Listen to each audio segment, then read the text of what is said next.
It's us. We're back again. Yes. It's Mika Kenya. Jay Gill here, and we are talking about Hulu and OWN's new show, The Hair Tales. Hair Tales. Afros, braids, weaves, faux locks, pixies, dreadlocks, curly coils, straight. all of it. We're talking about Yes. all of it. It's hosted by Tracy Ellis Ross. And I watched the first episode with Oprah, of course. With Oprah. For Yes. Oprah.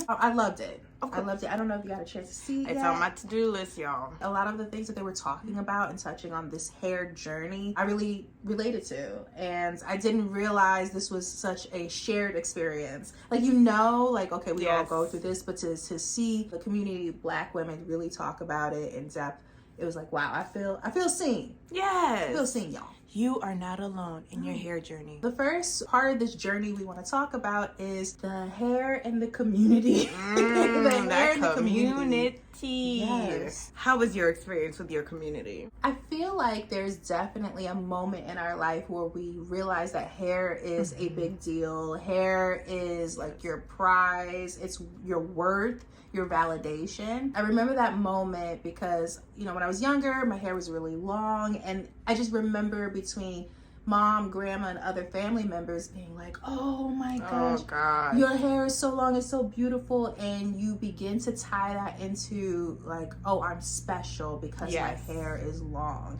And if you ever thought about cutting it, it was like a big deal, a big issue. How dare you? I remember being young and my mom, my grandma, aunts, cousins, everyone making such a big deal about my hair. When I was younger, it was really long. And you start to think that I'm special or I'm pretty because my hair is long.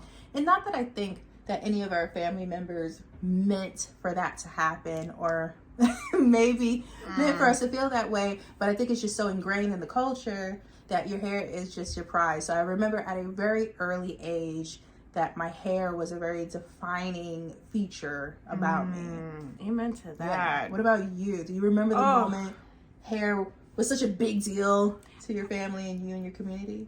As the younger sister in my mother's household, I got to see it with like her going to the salon every week. Like that was her thing on Saturdays. Don't talk to me, I'm at the salon.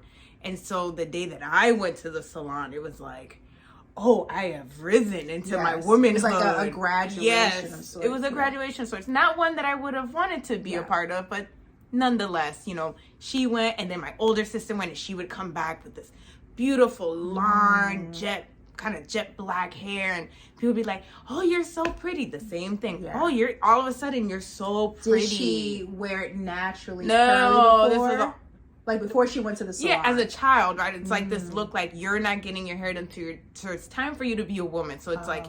and two little braids and, Right. pulled back. Nobody's caring about your hair. You're a child. Right. Your hair's supposed to look messy except for baptisms, somebody's birthday, Easter, Yeah. someone got married, there's a funeral. Yeah. The typical family Right. moments. But it was just like Saturday came and I just remember like, well, I'm not there yet. Was this the first time the hair was being blow dried straight? All that, it's like they came back looking like a completely different person. Yeah. Like you left looking like a little Sasquatches, and you came back looking like dolled up and ready to go to the club. Like it was Right. like this huge transformation. And for me, like Saturdays were hair days. Was this the Dominican salon? Absolutely. Yes. I feel like I also remember my first experience of being all day at a Dominican salon. So if you've never been to a Dominican salon, it is an all-day thing. Everyone leaves with the same hairstyle. I don't care if your hair is short, medium, long. You are getting a flip at the bottom, straight. Well, times have changed, so now it's just straight. Yes. No flips at the bottom, no That's old bangs. school. Either you want a part here, or in the middle. Which one you want? Yeah, that's it. You and- want or- to get fancy? Get a ponytail. Right, and maybe sometimes, if allowed, you will get a bang. Not the bang bang. You get the bang. I remember the first time I got the bang, and I was allowed to cut, because that's another thing. Growing up, could never cut your hair. You could have split ends for days. Of course, but the length, the length, like it was valued and honored, like all that length, even if it had to go. Yes. So yeah, I just remember just being in that salon all day. Everybody's like dancing, talking, gossiping, taking breaks, eating. Oh, while they're so doing many it. breaks. I gotta go smoke a cigarette. I have to go to the store. I gotta go pick up my Right. kid. And I used to like hate it. Oh Yes. my gosh. Like now I look back at it like, wow, I was a part of that whole cultural experience. But I am glad I don't have to be there all day anymore. I have to go book an appointment.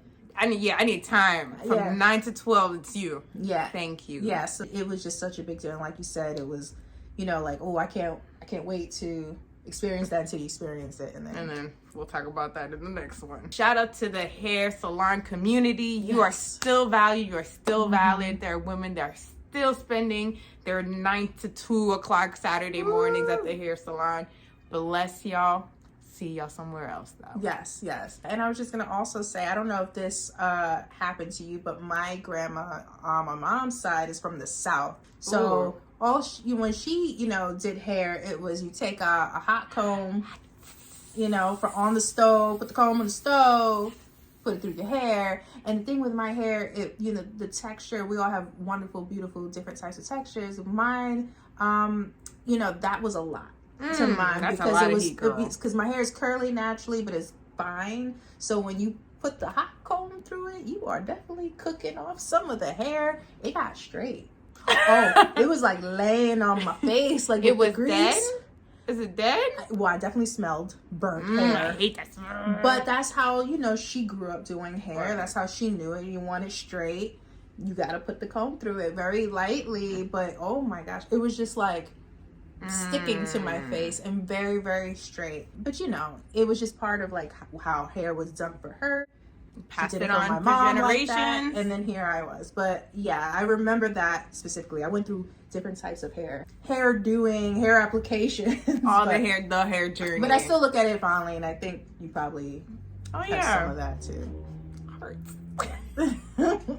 Well, that is us for our episode 1. Yes. Shout out to the Hair Tales. Go watch it on Hulu, on OWN, or wherever streaming services are available for y'all. Yes.